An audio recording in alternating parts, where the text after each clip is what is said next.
thank you both for being with us. This is a co-production between the Hindustan Times and URL Media. We're in Chicago for the DNC 2024. I'm going to twist a question that I think we often get asked as South Asians and ask you to put your take on it, which is, where are you from? So if we could begin with Arvind, telling me your name, your district, and answering that question as you see fit of where you're from. Sure. So my name is Arvind Venkat. I'm the state representative for the 30th Legislative District, which is in the North Hills suburbs of Pittsburgh. So I'm from McCandless in the north suburbs of Pittsburgh, and that's where I've lived for 17 years. But I was born in Madurai in Tamil Nadu, immigrated to the United States when I was 3 months old with my parents, grew up in the Detroit area, so certainly consider both South India and Michigan my home as well. Wow. Shekar? Well, first of all, thank you so much, Mr. for having us. Really excited to be here. I'm Shekar Krishnan. My district is Jackson Heights in Elmhurst, Queens in New York City.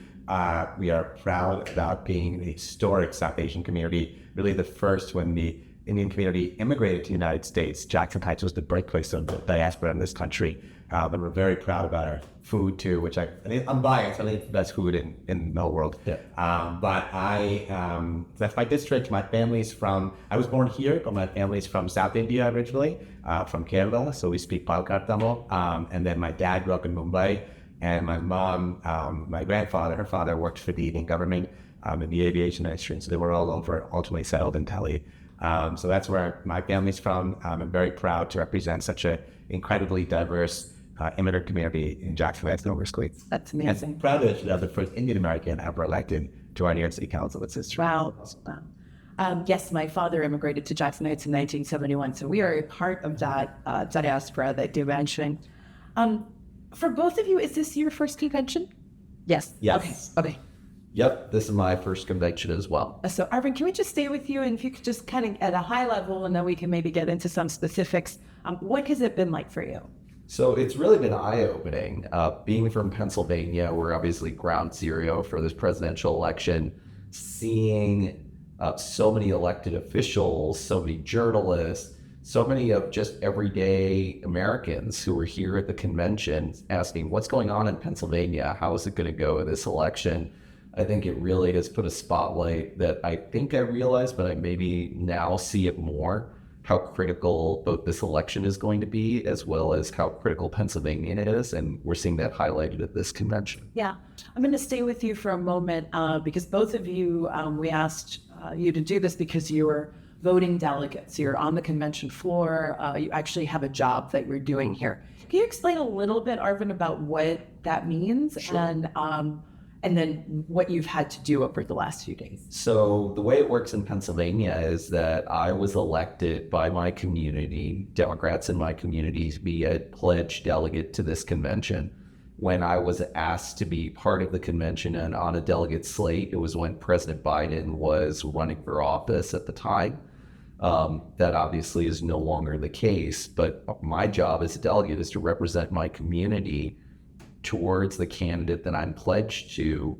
And when President Biden dropped out, it was to assess the candidates. And, I was very happy to support Vice President Harris as our nominee. So it's really voting for who the Democratic nominee is going to be for president and vice president. Shekar, anything to add to that? Yeah, I think Arvind, explained it really well. Just taking a step back, I would say, first of all, this convention has been electric. The energy, the excitement. I think two themes that we've heard, which I know for the New York delegation really stuck with us too, was one, the theme yesterday that kept coming up is joy, how we're really feeling the energy, the importance, the joy of the moment, looking forward and not looking backwards. And the second is the convention is happening 76 days before the election. So we feel joy now, but we have to really commit to doing the hard work of campaigning in this short sprint really that we have left to make sure that Kamala Harris and Tim also elected president and vice president. My path is a little bit different to me, delegate, than Arvind's, and it's a good way to really capture how you become a delegate. Arvind was elected. I wasn't elected. I was selected chosen by Governor Hochul and the Queens Democratic Party to make sure that the New York delegation really, and the Queens delegation in particular, represented the extraordinary diversity we have. So to be one of the South Asian delegates, one of the few ones representing all of New York State, and of course the only one from Queens, I think is also really touching to me in this historic moment when we're about to elect a Black American and South Asian American president. And it is a way to make sure that our delegates and our delegation overall really reflects the diversity of the Democratic Party in New York City and in New York State overall. Yeah. We can move over to Arvind. I was going to ask about, I think what brings the Indianness to center in this convention, of course, is, as you mentioned, the identity of Kamala Harris, which has actually become an election issue, right? Donald Trump has mentioned a few times, I thought she was Indian. I didn't know she was Black. There's some in the Indian community who feel like she doesn't assert the Indian side enough. I mean, this is really something that has become a bit of a lightning rod is her identity. I just wondered, as Indian Americans, how you take that conversation, right? How does that resonate with you? So I'll say it resonates with me in a few different ways. The first is on a personal level. As someone who was born in Tamil Nadu, like Kamala Harris's mother, it was a point of great pride to see someone like Vice President Harris ascend now to be our presidential nominee. And I think about it in the context of my family. I'm with my wife, who's also South Indian, and we're raising two girls who are going to be voting in this election for the first time, two young women, that they get to see a South Indian woman on the ballot speaking tonight in front of the convention to be our presidential nominee really speaks to the possibilities in this country. And I'm the first, like Shekar, I'm the first Indian American elected to our state house in Pennsylvania. And when I ran 2 years ago, because my area had not been represented either by a minority or for that matter by a Democrat ever, there were concerns both from my family and an immigrant South Indian family, as well as within the community, as to how I was going to be received by my neighbors. And what I saw was that when we meet people where they are and we have those one-on-one conversations, those barriers get broken down. And it actually became a political issue in my first race 2 years ago, where my opponent used terms similar to President Trump in questioning whether I was part of this community, even though I had lived there for 17 years. I'm a practicing emergency physician there. My opponent used rhetoric like, she's one of us, implying that I was not one of us, even though I was obviously part of this community and my wife had grown up there her entire life. So I think we have a changing America where we are seeing the growth of minority populations, including the Indian American population. And change is hard, but that's the story of America, where we assimilate immigrant communities, and our motto is E pluribus unum, for many one. So I think of it on a personal level, on a family level, and then on a political level about where we are and where we're going. Shekar, any thoughts? How does this land with you? I think I see it at two levels, at the New York level and then nationally. At the New York level,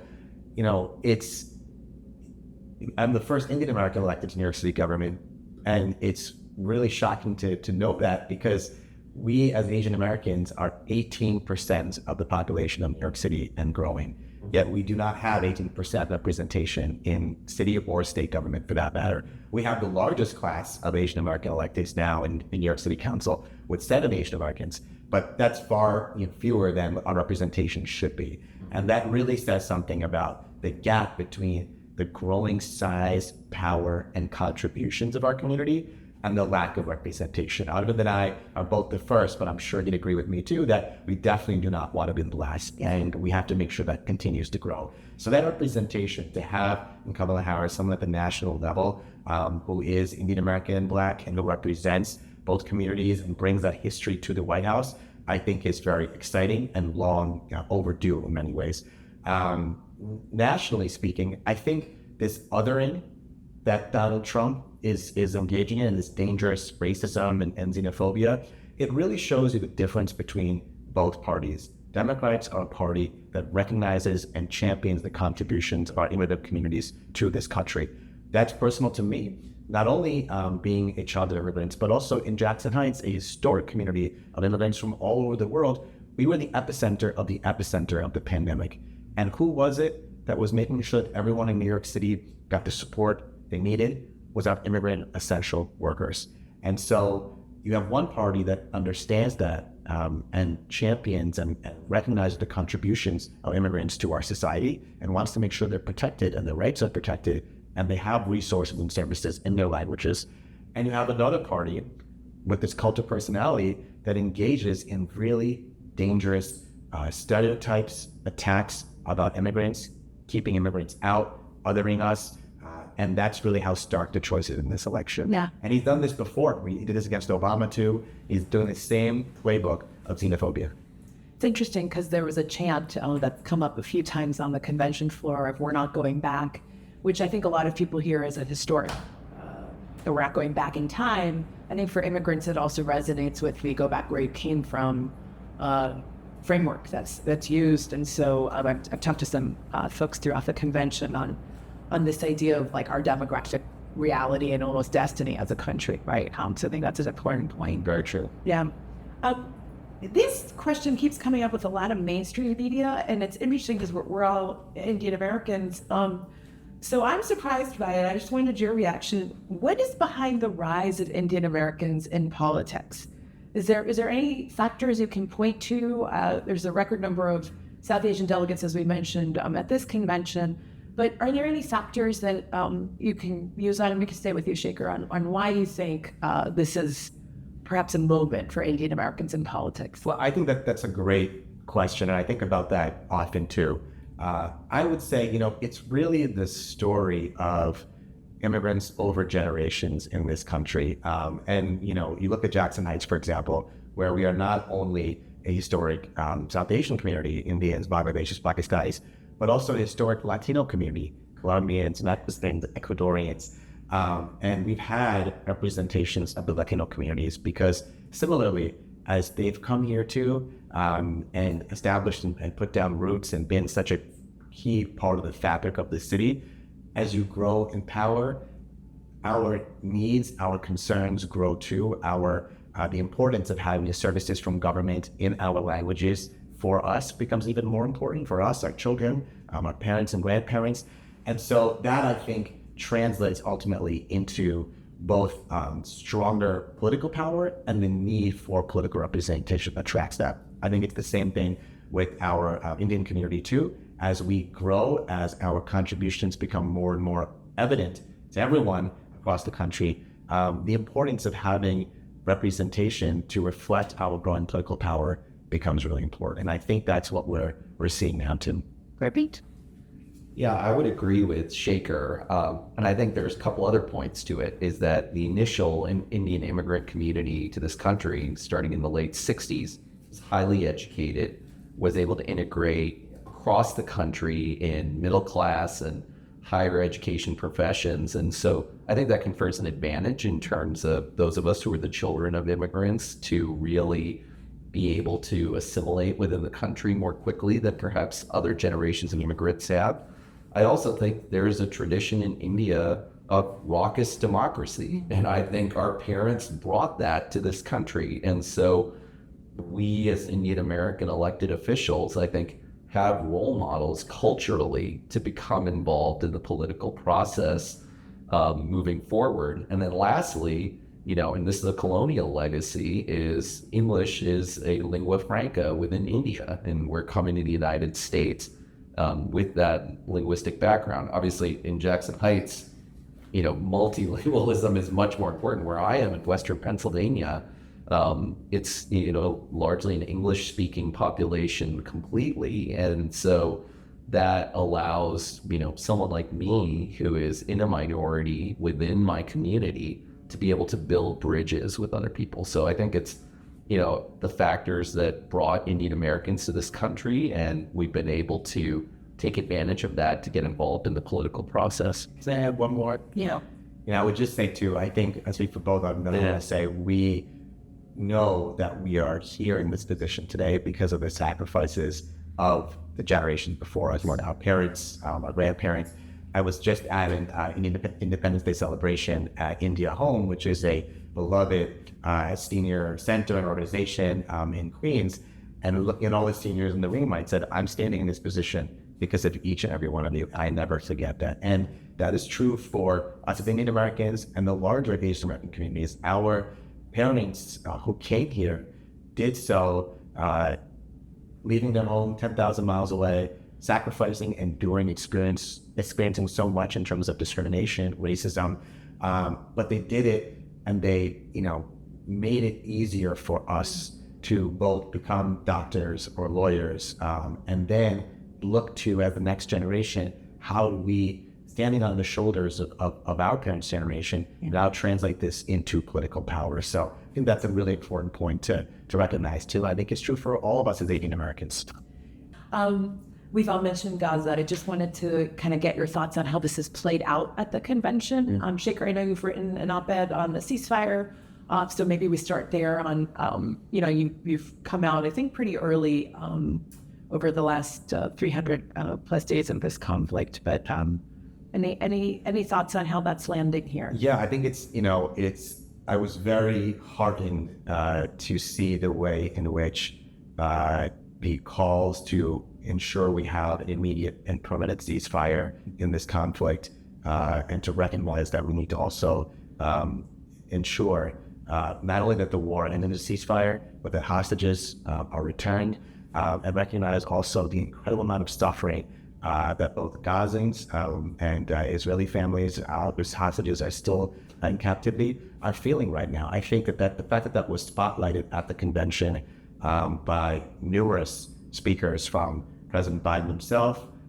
to Congresswoman Alexandra Ocasio-Cortez, I think really was important and very encouraging to see, because this conflict, the humanitarian toll has just been, and the pain has been really horrific. And so to see the party now putting that front and center on the stage at the convention, I think was very encouraging, and hopefully signals more to come in concrete terms of a lasting ceasefire and return of hostages in the near future.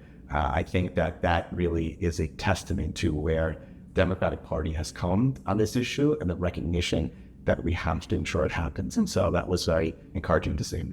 Arvind? So in my community, which is, a purplish political area, I mean, it's very centrist and can be Republican or Democrat election to election.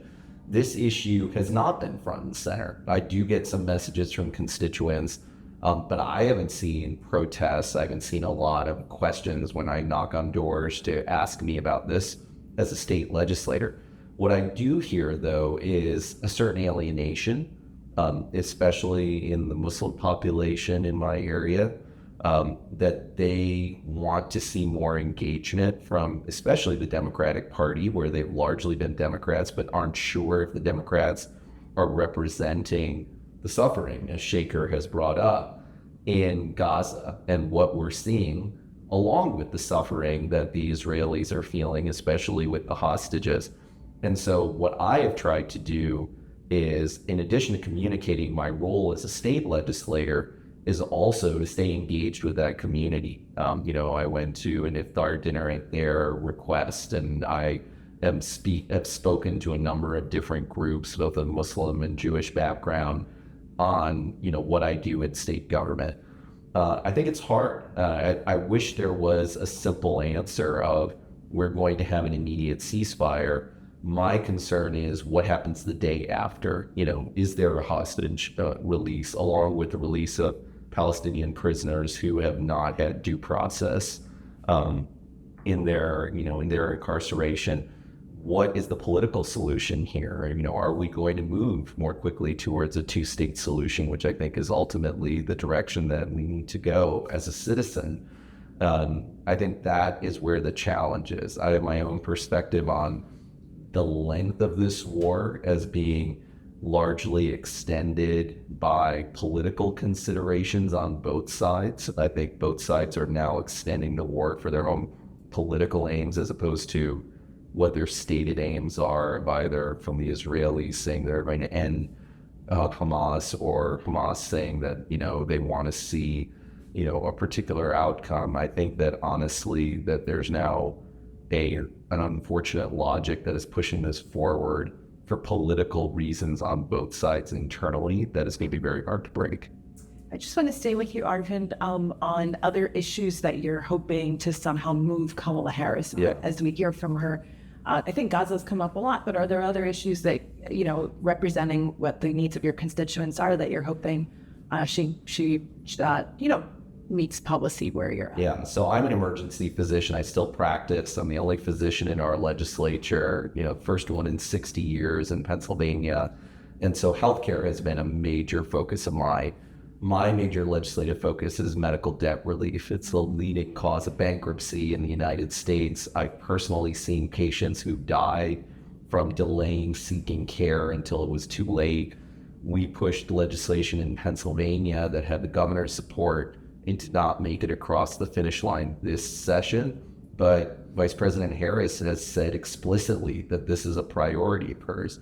Yesterday, her vice presidential nominee said the same thing. And so I think that this is an issue that we can make real policy gains on.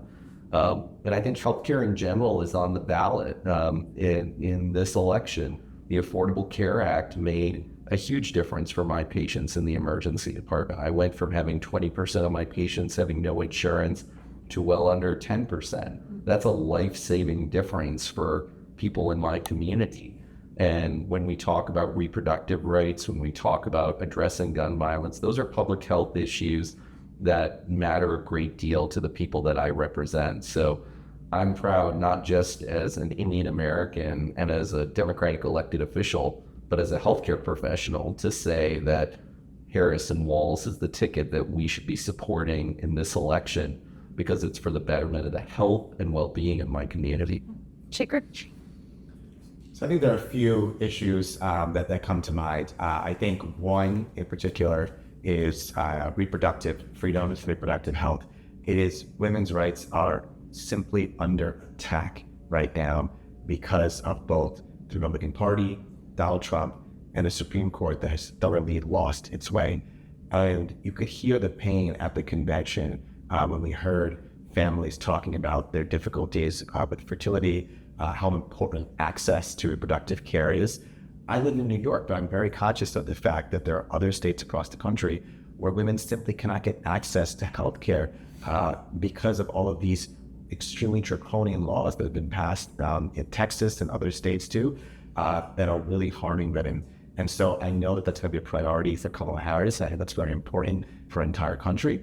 And the second point is, as a civil rights lawyer, I feel this is important to me, but it's tied to the first one, which is the Supreme Court has just lost its way entirely, reversing Roe v. Wade in this country, going after so many different issues and causes that are important to all of us, and the level of conflicts of interest in the court right now.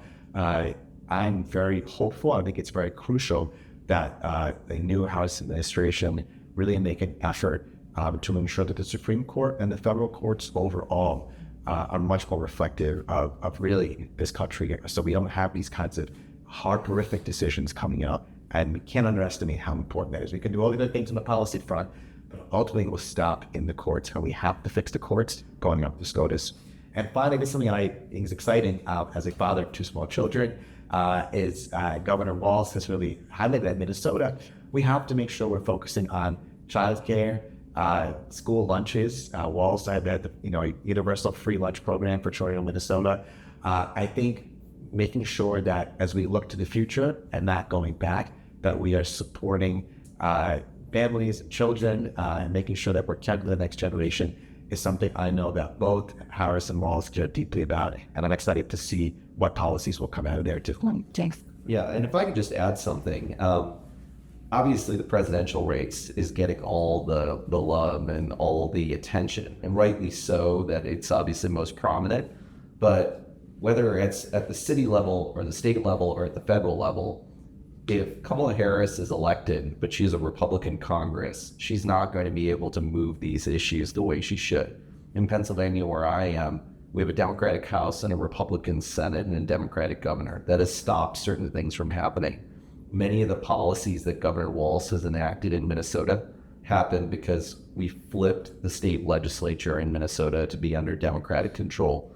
So what I tell my constituents is that every election on the ballot, from the most local race to the President of the United States, is absolutely critical, because our structure of government in the United States doesn't allow any one branch, any one leader to accomplish things on a relatively permanent basis, on a legislative basis, or in the courts, without having that other support in other branches of government. And so we need to be paying attention not just to the presidential race, we need to be paying attention to who controls the US Senate, who controls state legislatures across the country, who controls local governing bodies, because most of the governing is happening at the state and local level, and we need that to be very clear.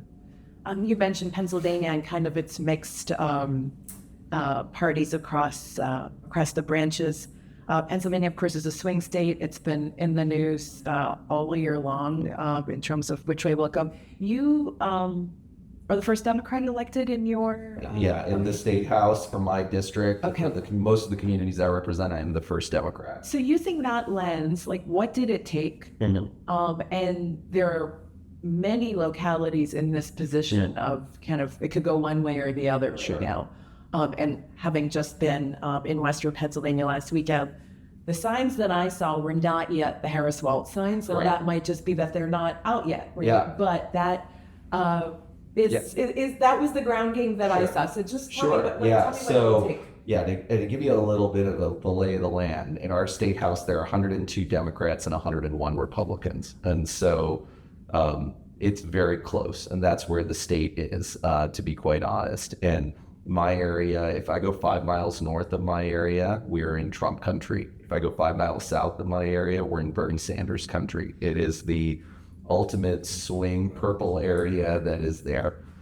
What it took for me to win was really two things. One is you have to meet voters where they are. When I ran, a lot of people looked at me and said, "That's nice you're running, but we don't think a Democrat can win." Now, they hadn't looked at the numbers. They hadn't seen that there was a lot of change in the community. But what really got people interested in the race is that I door knocked in my district constantly. By the end of my campaign, I had knocked on close to 13,000 doors in my district as someone who was relatively unknown to then being a well-known figure within my community, showing there's a saying in medicine that nobody cares about what you know until they know you care. That's true in electoral politics too. And that's what it took to win on a grassroots level. But on a policy level, it was the chaos of the Trump administration and the Trump era. People had not signed up for trying to rip away healthcare from millions of Americans, trying to overturn reproductive rights, saying that we can't do anything for gun violence, saying that we're not going to protect voting rights, that we're not going to invest in our public schools. Those are fundamental bread and butter issues where I made it clear there was a difference between myself and my opponent. And I think that's true in this election as well. With Kamala Harris now being at the head of our ticket, we're not talking about the relative capacity or health of the candidates. We're talking about two very different visions for the country and frankly for the world. What happens in this election is going to affect what the United States does in foreign policy as well. And so I think what we need to do is to take what is frankly a winning vision. On every electoral issue, it is very clear the public is with Democrats and not with Republicans, and that we need to meet people where they are. In my campaign, I'm up for re-election this year. In my campaign, I've already knocked on more than 9,000 doors this campaign. So by the end of it, I'll probably have knocked on more than 13,000 doors at the end of this campaign. And that's what it's going to take across the state in order to win this election. We're going to start winding down here. You would have thought I'd start with this question, but I actually think it's fitting to conclude on it. Why did each of you get into politics? Shekar, we can start with you. Well, I think very good question, and it's helpful to reflect on that. Once in a while when running around so much, have to take a minute to really pause and remember that too, and hold that close. I was a civil rights lawyer for 13 years before, and I always said when I ran that I'm running because I know how important it is for everyone to have a home, because where you live affects everything else around you. The access to healthcare you have, the support that you need for your small business, to pay your rent, to afford childcare. And so as a lawyer, before representing tenants against housing discrimination, just know how important it is to make sure you have a home. And home is different, means different things. It's a home, it's where you live. It could be a home that's 10,000 miles away, and making sure the community you live in now helps you remember that home that's 10,000 miles away too.